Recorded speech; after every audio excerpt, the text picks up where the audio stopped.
Hello everyone, this is Edray1416 here with a video on how to start a business at a flea market. Now, as you very well know, I have done several videos regarding the flea market on why I support the flea market, or why the flea market is beneficial for the economy, etc. You know, 12 steps of economizing. Now, why do I want to start a business at the flea market? Well, you know, a lot of small businesses do have a tendency to start off at the flea market and stay there for several years because either sales are not as big as they expected it to be, and it could be because of a poor marketing strategy, or the items in question do not serve the individual's needs or desires out there. Let's get that out of the way. Some businesses are bound to fail, some businesses are bound to not go anywhere for quite a while, and then some businesses are bound to succeed depending on the marketing tactics. Now, I recently went to the flea market and learned several things about what to do in the situation of renting some space and marketing your items. Now, for anyone tuning in, let me tell you something. There's a difference between cost and retail. Cost is something that the vendors have to spend money on just to get the item in question. Retail, on the other hand, is what the vendors dictate in terms of price for the customers to buy their items, you know. Yeah, we all have to make a profit, and here's something in the business that we all have to remember. You gotta spend money to make money. And spending money can be as confusing as anything else out there. Some people, when they realize that they are buying retail, they don't realize that the value of the item in question can either be lower than the actual price that you paid, or higher than the price that you paid. You got to pay attention to the markets out there, and with Trump being president and with the markets soaring right now, it's more important to pay attention to the markets than ever before. Yeah, I got this capitalistic idea of how to be a successful businessman, and being a businessman is not that hard if, number one, you know how to sell stuff.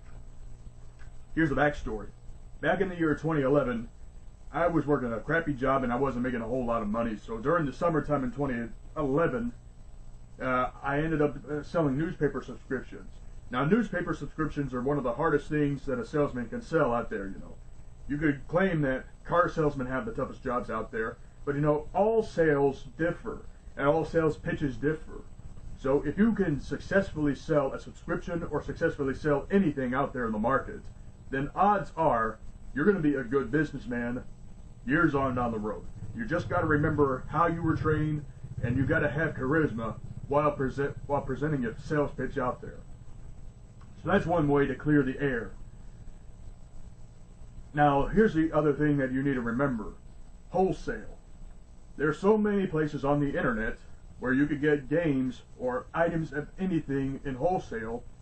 You just got to watch the price and then compare the prices to the value. Compare the wholesale price to the actual retail value.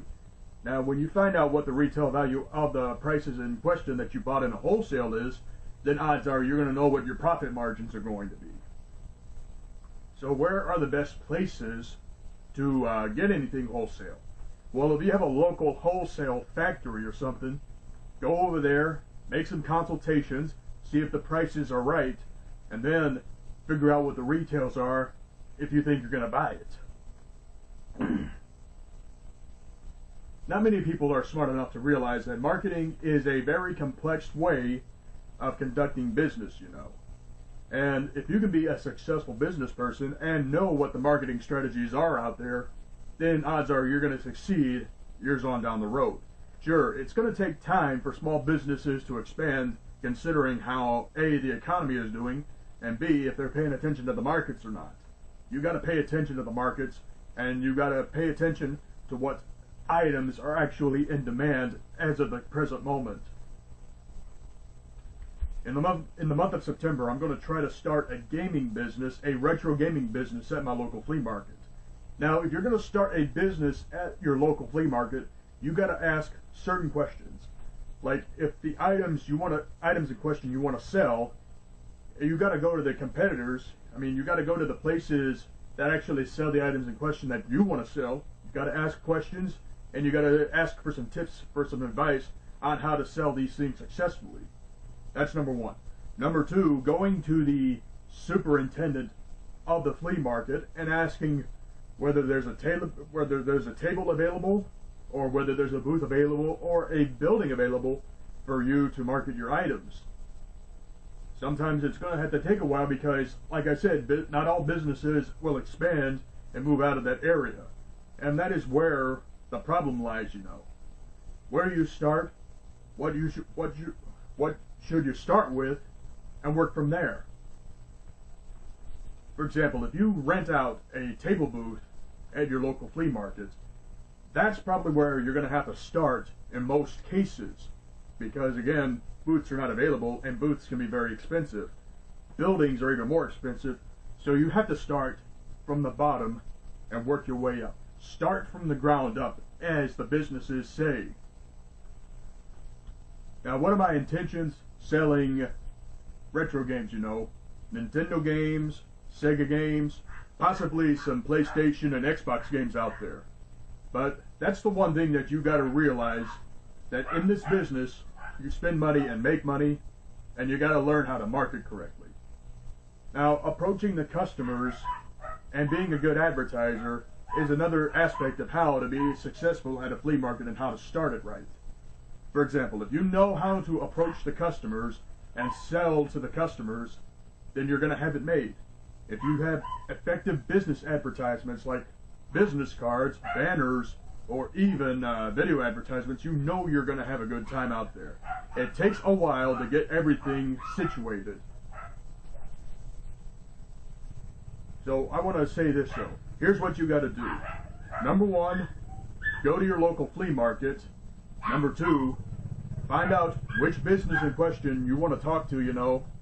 Find the owner of that business and talk to them. Number three, go to the superintendent, the owner of the flea market or something, and ask questions on what the price of rent is for a certain thing, you know, like a building or a booth or a table. And just be prepared.